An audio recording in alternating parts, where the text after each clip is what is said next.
UNCTAD ably represented by my dear brother, Mr. Paul Akiomi,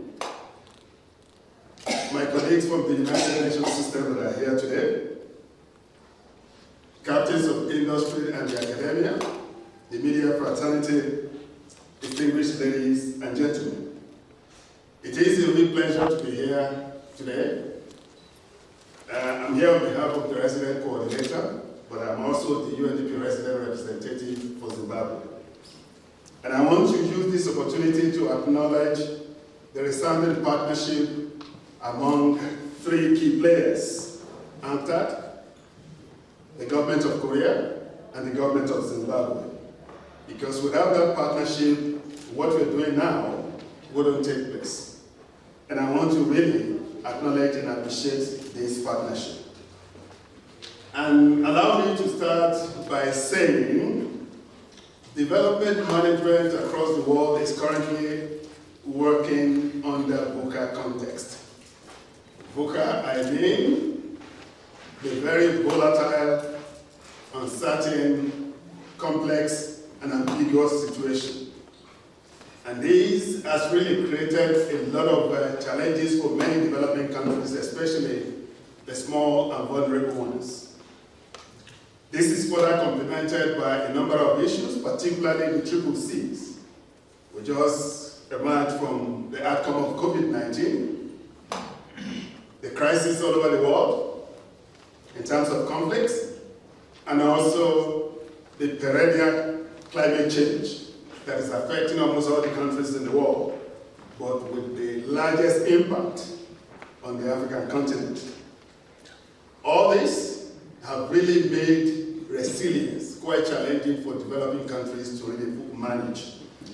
And in addition to this, the international economic order really did not give the adequate opportunity for developing countries to really harness the potential of globalization. Again, making it pretty difficult for them to really maximize the benefits that come with globalization.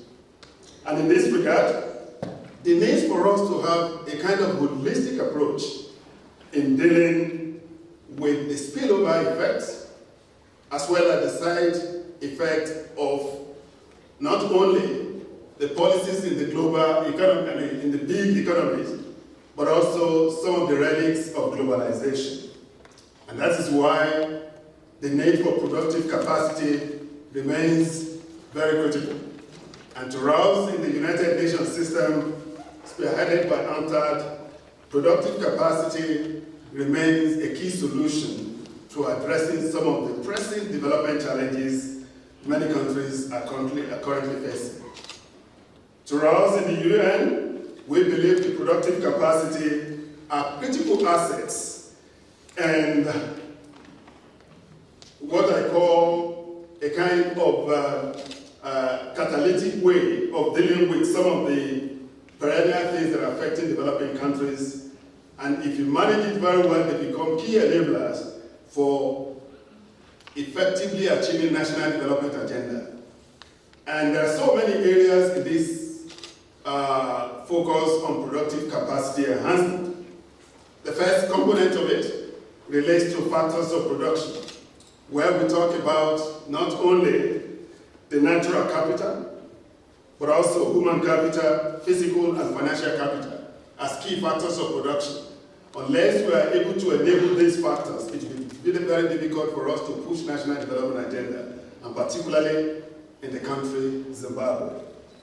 The second element I want to really underscore here relates to entrepreneurship capital and entrepreneurship capacity.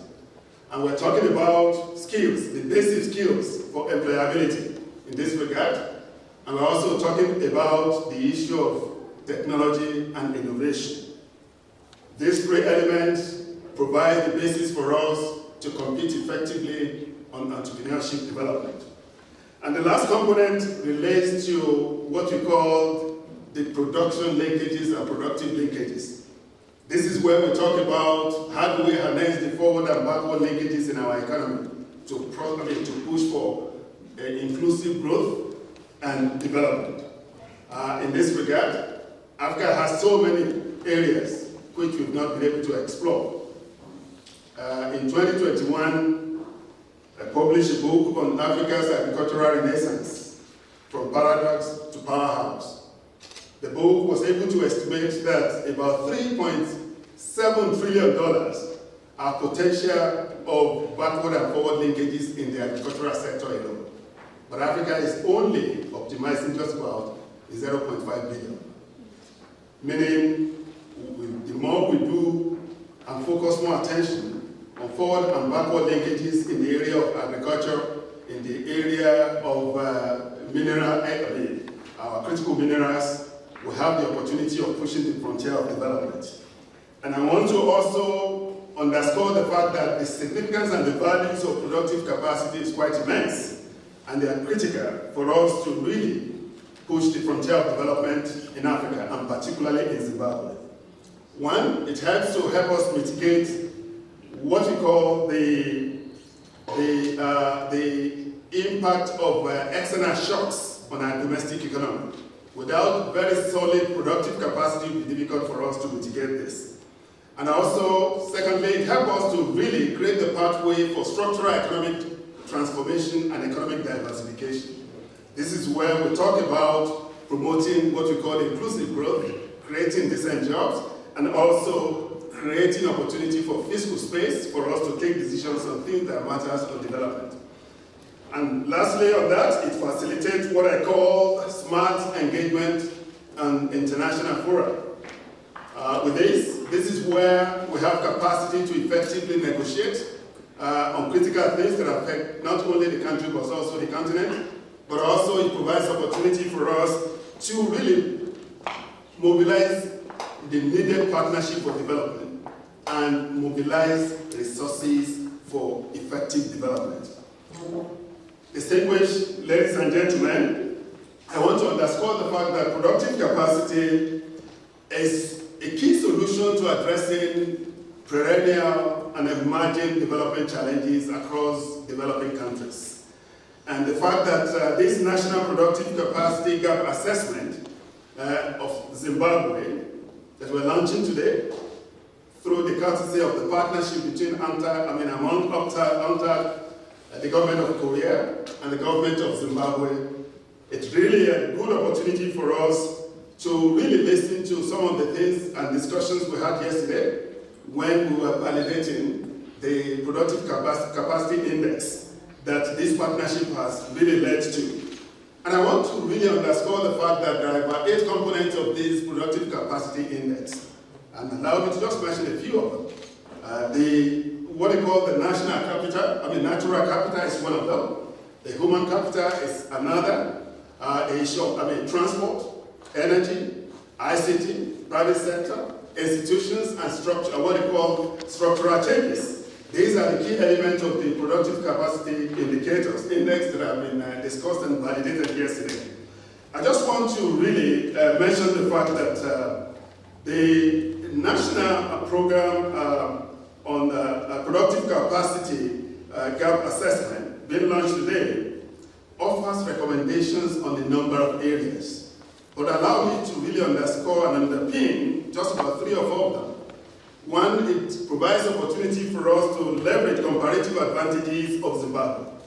Well, and what are the comparative advantages of Zimbabwe? We all know, and I wouldn't want to belabor you. But I just want you to know that one of the things we've been pushing for over the ages, everybody knows Zimbabwe to be the food basket of the planet. We must revive that. That is one of it, comparative advantages. If you are looking for critical mineral resources across the world, Zimbabwe is not the country to push over. It's number 1 in Africa on lithium and number 7 in the world on lithium. I'm just mentioning one. There's so many other ones, over 60 of them. But what is really important is for us to really see how can we use this report we're launching today to offer another recommendation on addressing what we call the binding constraints to development. There's so many of them, but it's good for us to really know that not only physical infrastructure, but also financial infrastructure and capital because don't forget, Zimbabwe is currently facing arrears clearance, which makes it very difficult to access new financing instruments. And I want to use this opportunity for us to use this particular report to see how we can advance this in addressing some of these, what we call binding constraints to growth and development. And also, it provides opportunity for us to really advocate for structural economic transformation and economic diversification. That's the key recommendation that Zimbabwe needs. Otherwise, it will be difficult for us to achieve the 2030 agenda of becoming an upper middle income society then. So we need this because without structural economic transformation and economic diversification, it will be difficult for us to do that. And I want to say the report also recommends the opportunity for us to accelerate export diversification and also provide an opportunity for us to achieve macroeconomic stability in Zimbabwe. This is really key. But I just want to conclude that commitment to the implementation of the holistic productive capacity development program is key to achieving any inclusive development agenda in Zimbabwe. And this report has really pointed out what we need to do to really make things forward. But I just want to underscore that implementation requires adequate resources, both domestic and international. And we need to really see how we can support this process. It also calls for addressing the arrears clearance, and I happen to be one of the co-chairs of the sector working group of this structured dialogue process of arrears clearance for Zimbabwe. And I'm saying this because that is the critical reality that we need to face. We need resources. And I'm using this opportunity because we have a very resounding partnership that has led to a number of results. And South Korea is here, and I'm using it and some other members of diplomatic corps. We need countries to serve as champions for Zimbabwe in various boards of international economic organizations, like the one that is starting next week in African Development Bank. A few weeks ago, we just finished the spring meetings for IMF and the World Bank. Also in the EIB, European Investment Bank, and many others. Without having champions that stand for Zimbabwe, it will be difficult for us to address the arrears clearance. And it will be difficult for us as Zimbabwe to have access to new financing instruments for development. And I just want to really underscore the fact that this particular event, launching the report, should not be the end of the partnership. Rather, it should be the beginning of the partnership. Once again, thanks for the opportunity.